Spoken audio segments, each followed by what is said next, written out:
Yeah, it's my pleasure to be speaking with CA Parveen Kumar, Head of Assurance of ASA Associates LLP, headquartered in Delhi, an emerging firm of chartered accountants with a branch network of about 8 branches and 700 people.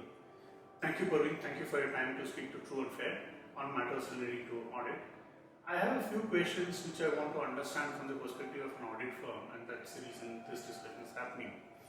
So today there is a significant increase in the regulatory scrutiny on auditors and oversight on auditors, not just in India but globally. Now one can say that this is really causing a lot of challenges to audit firms, but I think the scrutiny is also welcome because I think it provides an audit firm the opportunity to relook at itself and how it's performing the audits. So what should the auditors firms be doing today to meet with the regulatory expectations? So thank you, Balaji. I think the most important aspect is to remain with the basics. An auditor should be doing what is required from the auditor. What has happened in the past, there had been a little bit of stagnancy or a little bit of easy-going activities which were happening in the audit field. But if you look at last decade or so, the awareness about audit function has come up, and auditors are required to just do what is expected of them. Most importantly, to maintain the documentation, to train their people, and to ensure the quality of audit. And they should not hesitate in putting a comment in their reports, whether as emphasis of matter paragraph or as a modification. The key point is that auditors should do the audit and report based on their own observations. So that is something which is a need of the hour.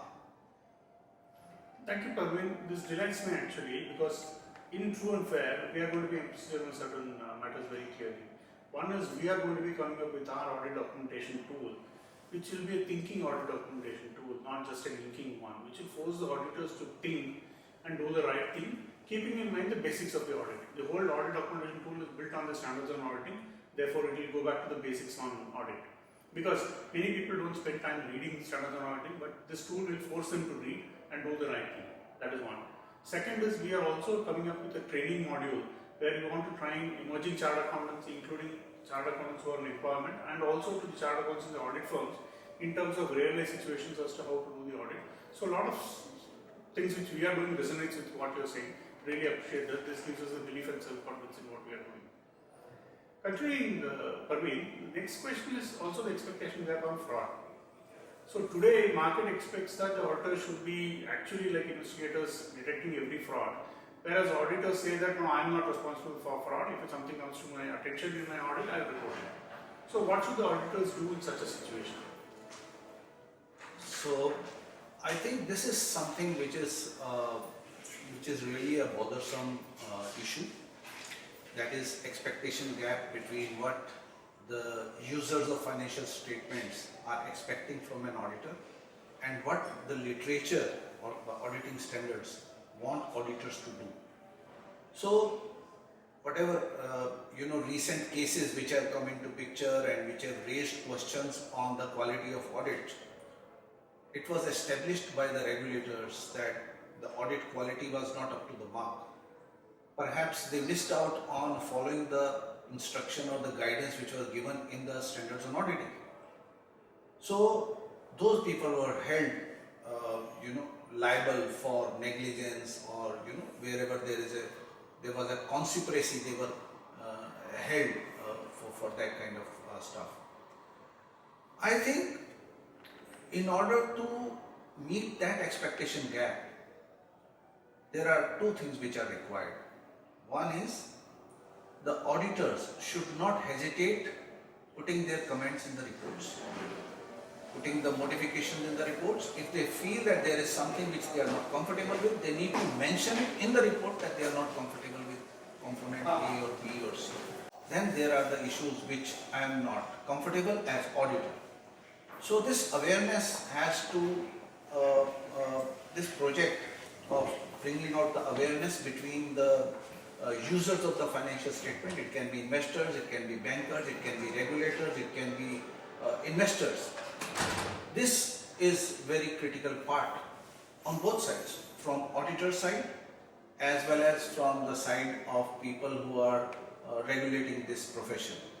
So these two projects simultaneously can bridge the gaps which are there between what is expected of the auditor and what auditor is doing. The root cause is that if all the reports are clean, nobody will spend time and energy to read those reports. But if there are points, if there are comments, and I'm talking majorly about small and medium size audits which are happening. So auditors should not hesitate to write their comments if they are not comfortable with.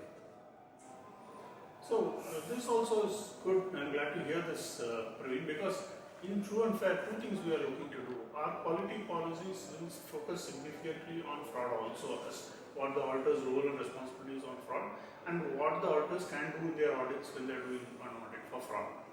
The second is you raise the issue of awareness. So true and fair is actually very constructively thinking of an idea of how to improve the communications with the shareholders in terms of telling what exactly the auditors have done, so that the users understand what the auditors have done and they don't believe. It is not necessary that all the users understand standards of auditing, therefore they will not know what the standards say. So if the auditor communicates better, then the awareness improves with the users also. So we are trying to work on the awareness, increasing the awareness of the users also, and it's good that you also raised the point on. And it will be very critical to bring that awareness to the regulators also. Absolutely. Various departments, which are looking into the audit reports or financial statements, they all need to be. So next question I have with you is, on the system of quality control. This is a hotly debated topic, because there is a perception in the audit firms that if I do my audits properly, then my system of quality control is fine. Whereas when I look at SQC1, it has got leadership, ethics, it has got human resources, it has got monitoring. There are multiple components which are there. These components are not being spoken by the audit firms at all. So what is your view? How should SQCs be viewed by the audit firms? Is it only performing the audit, or there should be a larger picture to that? Balaji, this is a very critical point. The way you run your business, the way you run your practice, you need to follow certain protocols. Fortunately, those protocols have been defined in SQCs. So it is natural that if you want to have a good documentation, you need to have a good administration process in your office. If you want people to be trained before they go for doing audit, you need to have that training program. That is what we do. Every Friday morning we open office 45 minutes early, and there is a technical session. During COVID times we continued the same, and we had virtual sessions. So it is very critical for you to have that kind of technical development program. Only then your people will come to know about the latest amendments which are happening, latest developments which are happening. And this is what SQC tells you to do, to have your administration in order, to have your training, to have control on how you are doing the filing, and then managing your office.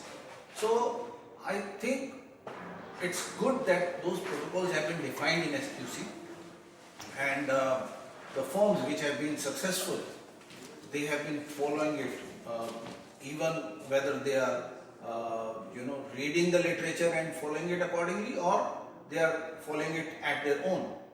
But you look at the medium-sized firms, leave aside the large ones, they have been doing these training programs for their students or the chartered accountants, and maintaining files in particular order, and having their administration in place, all those kind of, and then protocol between the partners. So it's very important to have a written independence confirmation from the partner. But as a policy, what are the roles and responsibility of partners between each other? So you need to have those kind of corporate governance regulations within the firm. Like you do in large businesses, you have your SOPs, you have your defined processes, Similar way you need to run your practice, and it's much more important because you are a professional. Yeah. Yeah. That's good and helpful, very informative, definitely. Because we believe in building quality policies apart from the technical nature of doing an audit. And that is what we want to offer to the audit firms. So let's see how the acceptance is going to be in the market. And also you need to create a brand. I mean, the larger firms who have been successful across the globe, they were able to build that kind of a brand that, a corporate or a user of financial statement, they look at the brand that they have done the audit, so they get a little bit of comfort. Similarly, the medium and smaller size firms, they also need to work towards building up their brand. I mean, to tell people that we also do quality job. Very important, very important, very important. And that is a belief which I have, that is the concept of true and fair. Because when I look back at the large firms and wondering how they were successful, they were united with a common culture of quality. And that is what enabled them to build the brand. So I want to provide that to the audit firms to have a common culture of quality, therefore their brands can get enhanced. That is the idea. So coming to opportunities, Parveen, there is a potential that joint audits may become mandatory in India. And it's definitely therefore going to open up the market space in terms of the opportunities. How should audit firms prepare for that joint audit eventuality if it comes through and get the benefit out of that particular thing? Because today when I look at the NAFRA database of audit firms and companies covered, 6,000 odd companies are covered by NAFRA and there are 3,000 plus auditors auditing that. The pattern itself is completely fragmented. Which means if I have to do an audit like a TCS, joint audit of an entity like a TCS or area for BT 500 companies, the audit firm should have some size and scale. No, it can't be a fragmented practice. So how can the audit firms grow to tap the potential of a joint audit opportunity? So I'll mention a couple of things here. One is the specialization. So if you want to be a professional who is expert in audits, you need to focus on that. You need to learn IFRS, you need to learn Ind AS, you need to learn auditing standards, and you need to focus on what is happening in that area. Leave the other side, income tax, GST, to the other professionals. So the specialization is the key when you will be able to justify the audits of large enterprise or large corporate. Second is collaborate. There may be some areas which might be strength of the other joint auditor. For example, the other company, other professional firm might be extremely good in technology. You need to collaborate and leave that audit area to that firm and you do the area where you are more comfortable. Suppose you are very good in expected credit loss models. You focus on that area. ITGC, leave it to the other firm. So you need to understand what are your strength areas, and that will come only when you will focus on the specialization. So this kind of a teamwork where you are specializing on one area and then you are doing the audits, it will really add value not only to the client but will also give comfort to your joint auditor that they are jointly signing a financial statement and giving the audit report. They will also get a comfort. And then the other important part is that the audit documentation, collecting evidence, remembering that auditing profession is based on professional skepticism. You need to doubt everything which is coming your way and you need to be very sure whatever is coming your way, whether that is true and fair or not. I'm using your firm's name. But frankly, those previous cases or the frauds which could not be captured by the audit firms, which could not be pointed out by them, if they would have followed this process, they would have caught it.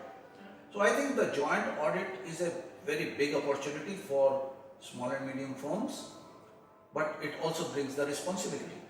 They say that every big opportunity comes with a responsibility. The power comes with a responsibility. So you need to be sensitive enough to understand that there is a need of training your people, bring them up to the pace let them have an understanding of the auditing standard and the requirement of those auditing standards and also the accounting standards, and then focus on specialization. Once you will train your people like that, then only you will be able to justify or grab that opportunity. So gone are the days, Balaji, when people used to be jack of all and master of none. I think the time has changed, and this is what we as a firm has been focusing on since very beginning. Every partner and their team, they are specializing in one area. Even though when we were very small, we started in 91 only, we focused on this aspect, and those partners and those people who were focusing on that, they could develop a specialization in that field, and then it goes on to the teams as well. It's very important. I'm glad that you also spoke about specialization, because one of the things which True and Fair intends to do or aims to do is it wants to conceive a network of CA firms. We are not going to be a CA firm, but we will guide and mentor a network of CA firms in terms of the practice, and the CA firm will be audit focused. That means this CA firm, we will not encourage it to do any non-audit work, but we will make the CA firm with the necessary skill sets, IT audits or forensic auditors or valuation wisdom. We try to bring to the table to this particular network of CA firms, but we want to have an audit-centric firm. Specialization is something which we are also definitely looking at. And also it's within the audit field also. Industry specific. There is a need for someone to be specialized in statutory audits, someone to be specialized in risk advisory. Yeah. Like this is what we are focusing right now. That internal audit mindset is different. Yeah. Forensic audit mindset is different. Correct. Statutory audit mindset is different. Correct. And agreed upon procedure, the mindset is different. So you need to train people according to the need of the assignment, and then slowly and gradually, when you are getting specialized, in providing that kind of support or service to the client, then more and more clients of that nature will come to you. So having a BFSI expert is requirement if a company wants to pick up 4 audits of the banks or 8 audits of the NBFCs, which is required by the Reserve Bank of India. So thank you, Parveen. I think they were very insightful comments of yours, and we at True and Fair will certainly take on board your points. Most of them are already addressed in our policies are being addressed in our policies. So we'll just fill in the blanks if there's anything left out. Thank you so much. Most welcome, Balaji. Thank you.